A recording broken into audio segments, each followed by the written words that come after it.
오늘 말씀 제목이 물가에 심겨진 나무라는 제목입니다. 예레미야서 17장 7절에서 11절 말씀입니다. 말씀 전하기 전에 잠깐 기도하겠습니다. 아멘. 오늘 말씀은 주를 신뢰하며 주를 소망으로 삼는 사람은 복이 있다. 이렇게 본문이 7절이 시작하고 있습니다. 주를 신뢰하고 자기의 소망을 주께 두는 사람은 복이 있도다. 누가 복이 있느냐? 하나님을 신뢰하고 나의 인생의 모든 소망을 하나님께 두는 사람이 복이 있다. 이렇게 말씀하고 있습니다. 오늘 이 말씀은 7절인데 5절에 보면 그 위에 윗절에 보면은 이런 말씀이 있어요. 이 말씀을 반복한 거죠. 오늘 7절 말씀부터 본문 말씀이지만 5절 그 전에 5절을 보면 주가 이같이 말하노라. 사람을 신뢰하며 육체를 자기 무기로 삼고 마음이 주에게서 떠난 사람은 저주를 받으리라. 이렇게 말씀이 나와 있습니다. 그래서 7절에 다시 한번 말씀하는 거예요. 주를 7절에 주를 신뢰하고 그의 소망을 주께 두는 사람은 복이 있는 사람인데 사람을 신뢰하고 육체를 자기 무기로 삼고 마음이 주께서 떠난 사람은 저주를 받으리라. 이렇게 말씀하고 있습니다. 여러분, 여기에서 사람을 신뢰한다는 것은 사람의 방식을 따른다는 것이죠. 다시 말해서 세상의 가치, 세상의 세상 사람들이 원하는 그 방식으로 따라간다는 것이죠. 세상의 가치는 뭡니까? 세상의 가치. 세상의 가치는 돈입니다. 돈과 명예와 권력이에요. 사람들은 다 그걸 쫓아가는 거죠. 그리고 육체를 자기 무기로 삼는다는 것은 이 눈에 보이는 것, 물질적인 것, 자기 능력, 자기 지식, 자기 경험, 자기 돈 이런 걸 믿고 하나님을 마음에 의지하기보다도 자기 자신의 능력과 자기 지식을 믿고 하나님을 신뢰하지 않는 걸 얘기하는 것입니다. 그래서 하나님을 신뢰하기보다도 사람을 신뢰하고 세상의 가치관을 신뢰하고 또 자기의 육체의 방식대로 살아가는 사람, 이런 사람은 마음이 주에게서 떠난 사람이라는 거죠. 이런 사람은 저주를 받으리라. 이렇게 말씀하고 있어요. 시편에도 이런 말씀이 나옵니다. 하나님을 신뢰함이 사람을 신뢰함보다 낫다. 시편에 한번 볼까요? 시편 118편 6, 7, 8, 9절에 보면 주께서 내 편이시니 내가 두려워하지 아니하리라. 사람이 내게 어떻게 하리요? 사람을 두려워하지 않는다는 것입니다. 주께서 내 편이 되사 나를 돕는 자들과 함께 계시니 그러므로 내 소원이 나를 미워하는 자들 위해서 이루어지는 것을 내가 보리로다. 근데 이제 8절, 9절이 상당히 중요한 말씀이에요. 주를 신뢰함이 사람을 신뢰함보다 나으며 주를 신뢰함이 통치자들을 신뢰함보다 낫도다. 이렇게 말씀하고 있습니다. 그래서 이제 8절로 이어지고 있어요.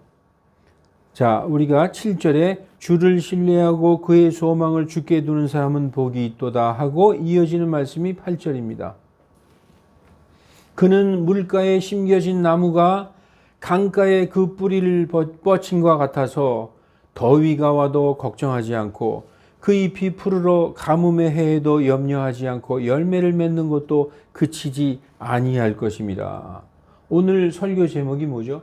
물가에 심겨진 나무예요. 여러분, 주를 신뢰하고 하나님께 나의 소망을 두는 사람은 마치 물가에 심겨진 나무 같다는 거예요. 물가에 나무가 심겨졌어요. 그래서 그 뿌리가 강가를 이렇게 향해서 뻗어 있어요. 그러면 아무리 가뭄이 오고 아무리 비가 오지 않아도 항상 잎이 푸르르고 열매를 맺는다는 것이죠. 예레미야 선지자는 이 말씀을 제가 생각할 때 시편 1편에서 인용해서 가져온 것 같아요. 시편 1편 볼까요? 여러분, 우리가 개역 성경에 보면 더 멋있게 기록되어 있어요. 복이 있는 사람은 악인의 꾀를 쫓지 아니하고 예, 죄인의 길에 서지 아니하며 오만한 자의 자리에 앉지 아니하고 오직 여호와의 율법을 즐거워하여 그 율법을 주야로 묵상하는 자로다 하면서 저는 시냇가에 심기운 나무가 이 시절을 쫓아 과실을 맺으며 그 잎사귀가 마르지 아니함 같으니 그의 행사가 다 형통하리로다. 그러나 악인은 그렇지 아니하며 바람에 날리는 겨와 같도다.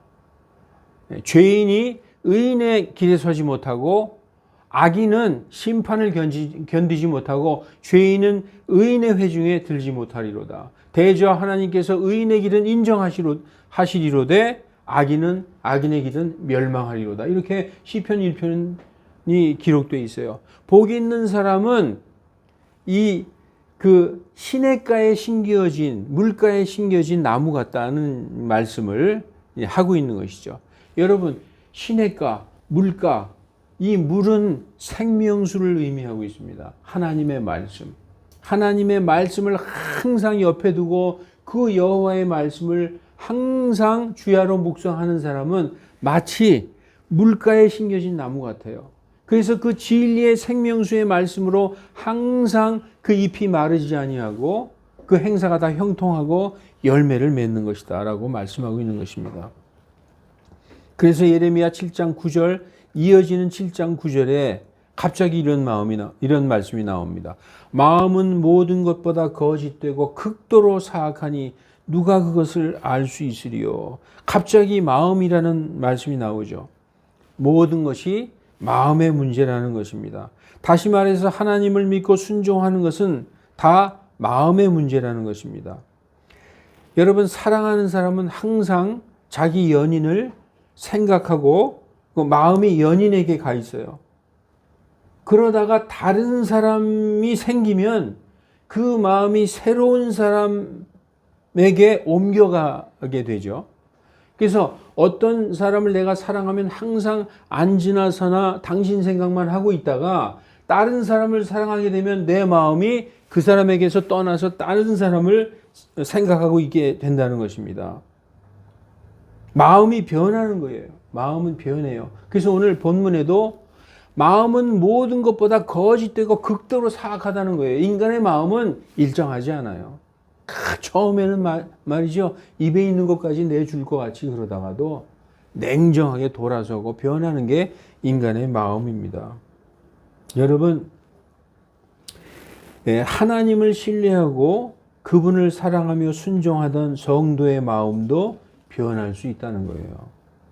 오늘 이 말씀은 유다 백성, 우리가 이스라엘이 북이스라엘과 남유다로 이렇게 갈라졌죠. 우리나라처럼 북한 남한으로 갈라지듯이 북이스라엘 남유다로 이렇게 갈라졌습니다.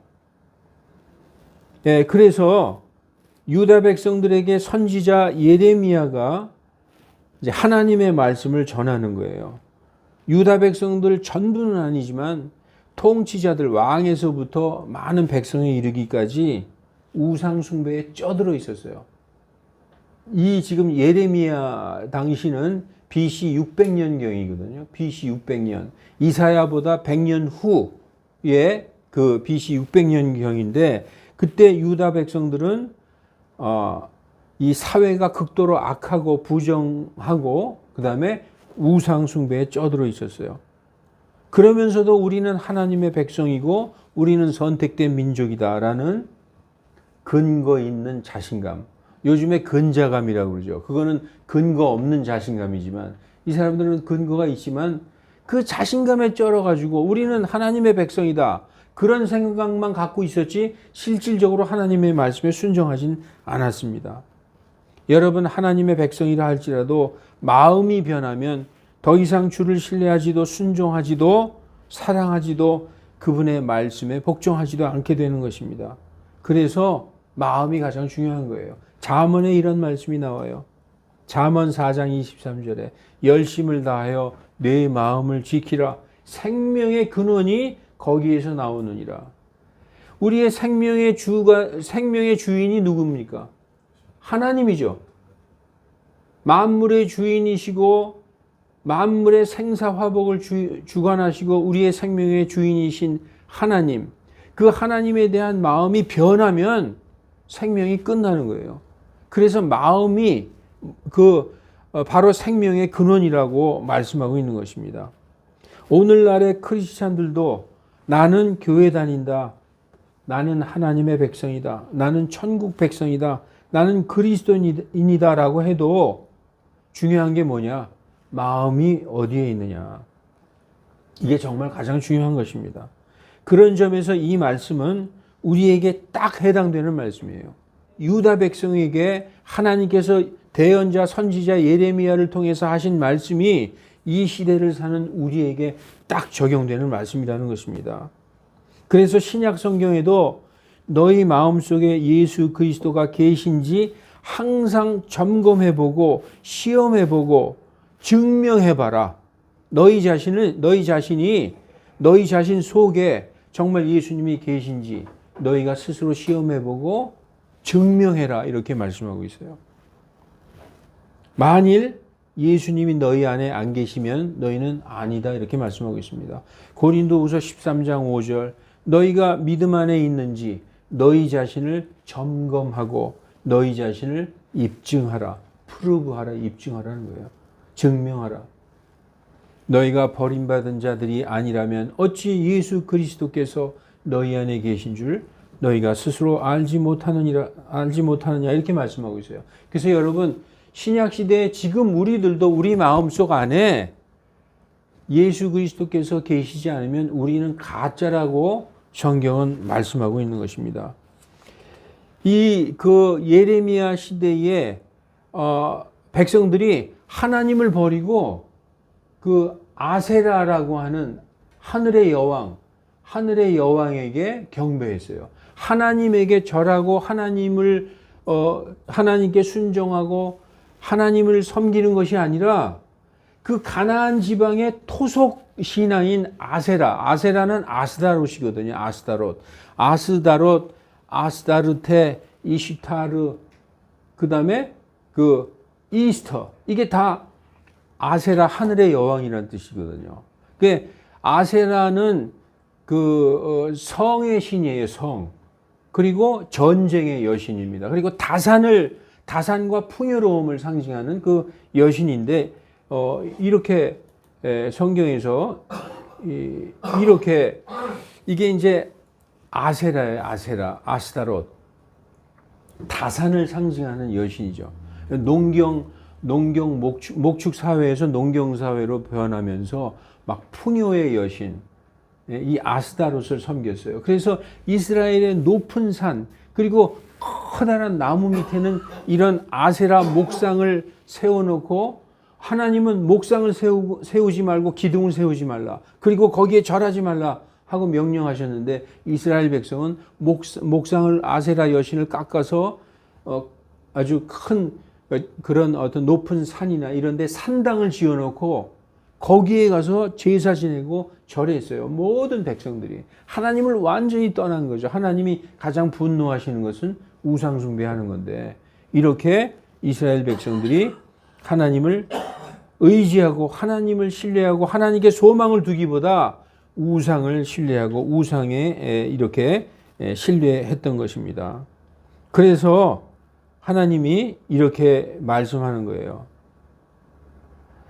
이제 오늘 본문 17장 10절에 나 주는 마음을 살피며 속 중심을 시험하여 각 사람의 길들과 그 사람의 행위의 열매대로 그 사람에게 주느니라. 여호와 하나님은 모든 사람의 속마음을 다 알고 계신다는 거예요. 모든 사람이 한 행위도 다 알고 계시기 때문에 모든 사람이 각각 그 행한 대로 그 열매에 따라서 그 사람에게 갚아주신다라고 말씀하고 있는 것입니다. 그래서 구약 성경 잠언에도 이런 말씀이 있어요. 말하기를 잠언 24장 12절 보라 우리는 그것을 알지 못하였노라 할지라도 마음을 살피시는 이가 그것을 깊이 생각하지 아니하시겠느냐. 또 내 혼을 지키시는 이가 그것을 알지 아니하시겠느냐. 그분께서 각 사람의 행위대로 각 사람에게 보응하지 아니하시겠느냐. 하나님은 우리가 무슨 일을 하든지 알고 계시고 나중에 그 행한 대로 갚아주신다라고 말씀하고 있어요. 베드로전서 1장 17절 외모로 보지 않고 각 사람의 행위대로 심판하신 분을 너희가 아버지라 부른즉 너희가 여기서 거류하는 시간을 이 세상에 사는 동안에 두려움 가운데 보내라. 여기서 두려움이라는 것은 덜덜덜 떨면서 살라는 게 아니라 하나님의 말씀을 두려워하고 그분을 경외하는 가운데 보내라, 이렇게 말씀하고 있는 것입니다. 여러분 지금 이 말씀을 쭉 듣다 보니까 속으로 근심하는 분들 계실 거예요. 아, 하나님께서 내가 행한 대로 다 알고 그거 갚아주신다고. 야, 이거 나 어떡하지? 걱정하지 마십시오. 지금까지의 모든 행위를 주 앞에 자백하고 용서를 구하는 회개를 한다면은 하나님께서는 우리가 지금까지 행한 모든 죄를 다 용서하고 씻어 주시겠다고 약속을 하셨어요. 우리 요한 1서에 보면은 우리가 우리의 죄를 자백하면 하나님께서는 예수 그리스도의 보혈로 우리를 다 정결히 씻겨 주시고 우리의 죄들을 기억도 하지 아니하시겠다라고 약속해 주셨습니다. 무엇을 해도 씻을 수 없는 죄라고 그런 죄라도 예수님을 믿고 예수님을 영접하고 회개하는 자는 예수님의 십자가의 보혈의 은혜가 강같이 임하게 되는 것입니다. 이것이 바로 하늘의 은혜라는 것입니다. 여러분 죄를 쌓아두지 마시고 하나님과의 관계에서 점도 없고 흠도 없고 티 하나 없이 이렇게 하나님과의 관계를 유지하시기 바랍니다. 무슨 말인지 아시겠어요? 내가 죄를 졌어요. 나도 모르는 사이에 죄를 지을 수도 있어요. 근데 그 죄가 생각났어요. 하나님 앞에 자백하고 용서를 구하면 하나님께서 그때 우리가 자백할 때 다 용서해 주신다는 거예요. 그러면 하나님과 우리 사이에 죄가 전혀 없다는 거죠. 점도 없고 흠도 없고 티 하나 없이 하나님과의 관계가 화평의 관계가 된다는 것입니다. 그것을 하나님과의 기도, 하나님과의 대화에서 항상 화평의 관계를 유지하시기 바랍니다. 여러분, 그래서 오늘 본문 17장 11절에 이렇게 말씀하고 있어요. 재물을 모으되 바르게 모으지 아니하는 자는 자고새가 알들을 품되 부화시키지 못하는 것 같아서 그의 날들의 중간에, 다시 말해서 그의 인생의 중간에 그것이 떠나겠고 끝에는 그가 어리석은 자가 되리라, 이렇게 말씀하고 있습니다. 여러분, 자고새는 이 산매추라기를 의미합니다. 산매추라기. 꿩 비슷하게 생겼어요. 꿩 비슷하게 생겨가지고 날개가 한 17cm 정도 되는 새라고 합니다. 사해 부근에, 이스라엘의 사해 부근에 많이 서식한다고 합니다.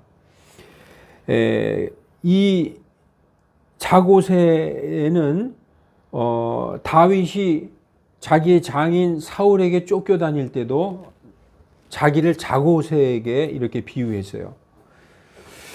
사람이 산에서 자고새 한 마리를 사냥하는 것 같이 이스라엘 왕이 사울 왕을 얘기하는 거죠. 사울, 당신이 이 벼룩 같은 나 한 마리를 찾으러 나오셨나이다 할 때 다윗은 자기를 자고새에 비유를 했습니다. 여러분, 이 자고새는 어리석은 자를 비유할 때 말하고 있어요. 자고새는 자기가 낳은 자기의 알이 아니더라도 남의 그 다른 알을 가져다가 그 알을 품고 앉아 있어요. 그 자기 알이 아닌 것을 가져다가 품고 앉아 있다가 그 알들이 부화되면은 이제 그 알들이 떠나버리죠. 이건 뭘 의미하느냐 하면 자기 것이 아닌 것을 갖다가 품고 앉아 있는 어리석은 자를 지금 얘기하는 것입니다. 그래서 지금 재물을 모으되 바르게 모으지 아니하는 자는 마치 자고새 같다. 그래서 품어서 부화를 시켜도 그게 다 떠나가 버린다는 거예요. 인생의 중간에. 그래서 결국에는 어리석은 자가 된다, 이렇게 말씀하고 있습니다. 자, 오늘 예레미야서 17장 7절에서 17절까지 우리가 다시 한번 살펴보십시다. 이렇게 말씀하고 있습니다. 주를 신뢰하며 주를 소망으로 삼는 사람이 복이 있는 사람이고, 자기 육체를 신뢰하고 사람을 신뢰하고 이런 사람은, 그래서 주를, 마음에서 주가 떠난 사람은 저주를 받으리라, 이렇게 말씀하고 있죠. 그래서 주를 신뢰하고 그 하나님을 소망으로 두는 사람은 물가에 심은 나무 같아서 모든 일이 형통하고 복이 있는 사람이다. 그런데 사람의 마음이 항상 그렇지 않다. 자꾸 변한다는 거예요. 그러나 하나님은 속을, 중심을 살피며 속을 시험하고 각 사람이 행한 그 열매대로 보응해 주시는 분이다. 특히 재물을 모으되 바르게 모으지 않는 자는 마치 자고새처럼 어리석은 자가 되고 그의 인생 중간에 그것이 다 떠나가고 결국엔 어리석은 자가 된다. 이렇게 말씀하고 있습니다. 여러분, 이 예레미야서는 52장으로 되어 있어요. 그리고 예레미야 애가는 5장으로 되어 있습니다. 그래서 예레미야는 전부 57장의 대언을 했는데, 그 대언의 내용 전체가 이거예요. 너희 유다 백성들아 들으라. 너희가 하나님을 신뢰하지 않고 온갖 죄악을 저지르며 사람을 신뢰하고 우상들에게 경배하며 마음으로부터 하나님을 떠났으므로 내가 너희를 바빌론에게 내주어 70년 동안 포로가 되게 하리라. 이게 예레미야 전체의 예레미야서에서 유다 백성들에게 전했던 내용입니다. 예레미야는 남유다의 멸망을 목격하고 눈물을 흘리며 애통해했던 눈물의 대언자다라고 말합니다. 여러분, 제가 이 예레미야서를 읽으면서 이런 생각을 했어요. 우리나라가 오랫동안 중국의 영향과 간섭을 받아온 것처럼 이 남유다는 오랫동안 이집트, 즉 애굽을 신뢰하고 애굽에 복종했습니다.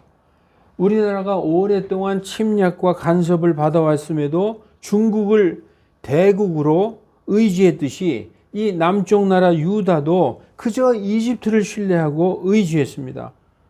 근데 하나님은 이집트를 신뢰하지 말고 신흥 강국인 바벨론을 의지하고 바벨론과 화친해라, 이렇게 예레미야를 통해서 계속 말씀하셨는데도 오늘날 우리나라가 중국을 신뢰하고 있는 것 같이 예레미야 당시에 이 남유다는 하나님의 말씀과는 반대로 이집트를 계속 신뢰했어요.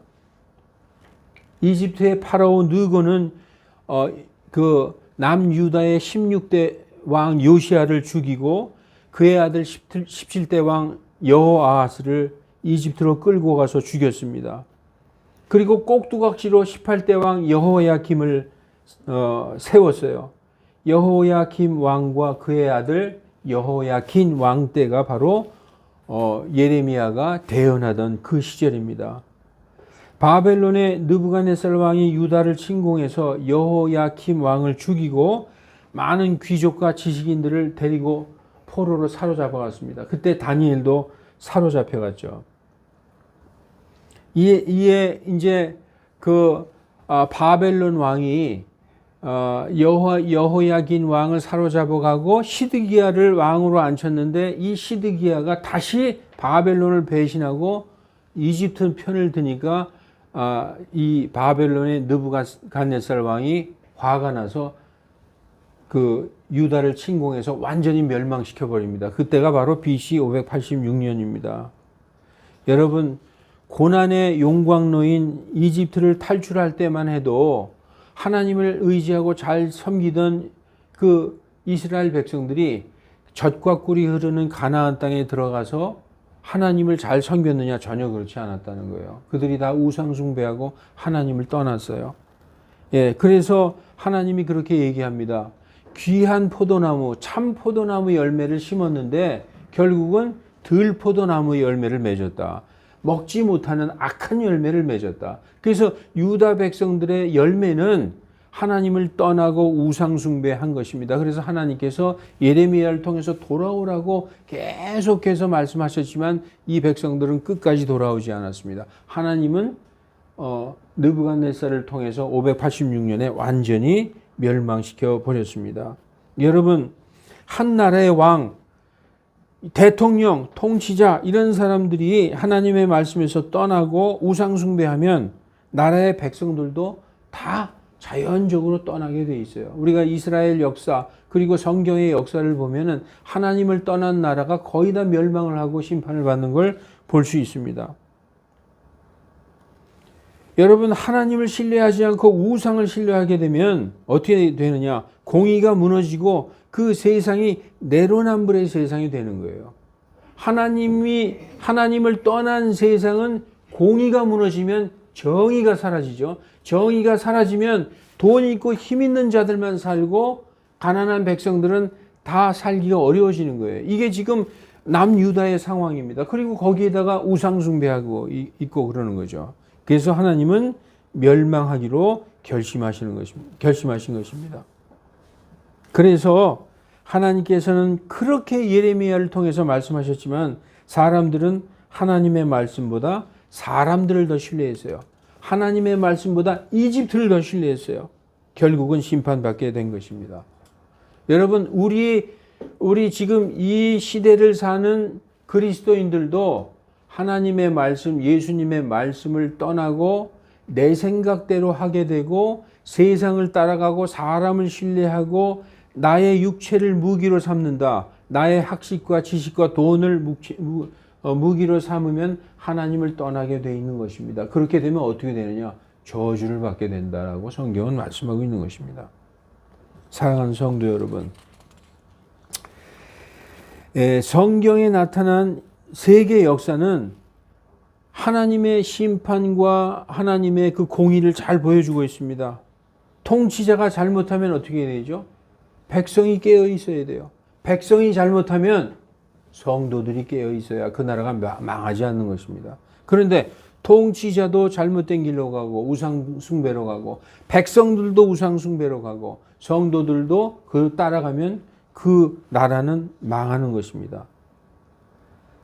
이 모든 것이 그 백성들이 무지하면 성도들이 깨어서 소리를 내어야 된다고 성경이 말씀하고 있어요. 이것은 여러분 정치적인 얘기가 아니라 성경적인 얘기입니다. 이것은 믿음의 문제를 얘기하고 있는 것입니다. 여러분, 오늘 말씀처럼 복이 있는 사람은 주를 신뢰하고 소망을 하나님께 두는 사람입니다. 그래서 여러분, 복 있는 사람은 여호와의 율법을, 그러니까 하나님의 말씀을 주야로 묵상하고 그 말씀을 따라서 가는 사람이 복 있는 사람입니다. 세상이 잘못되면 잘못됐다고 소리내는 성도들이 다 되시기를 예수 그리스도 이름으로 축원합니다. 네, 기도하시겠습니다. 사랑의 하나님, 우리가 연약하여 때로는 사람을 의지하고 세상을 바라보며 부러워하기도 하고 우리 마음의 중심을 잃고 방황할 때도 많았습니다. 오늘 주신 말씀에서 복된 사람은 사람을 신뢰하기보다 하나님을 신뢰하고 세상에 소망을 두기보다 하나님께 소망을 두는 사람이 복된 사람이라는 하나님의 말씀을 들었습니다. 이 말씀이 그저 성경에 있는 좋은 말씀이라는 정도로 그냥 듣고 스쳐가는 바람처럼 되게 하지 마시고 우리의 마음의 중심에 씨를 뿌리고 좋은 마음밭에 뿌려진 씨처럼 자라서 열매 맺게 하여 주시옵소서. 믿음이 정녕 대단한 것은 도무지 보이지 않는 것을 믿는다는 것에 있사오니 이 믿음을 세상 사람들이 어찌 알 수 있사오리까?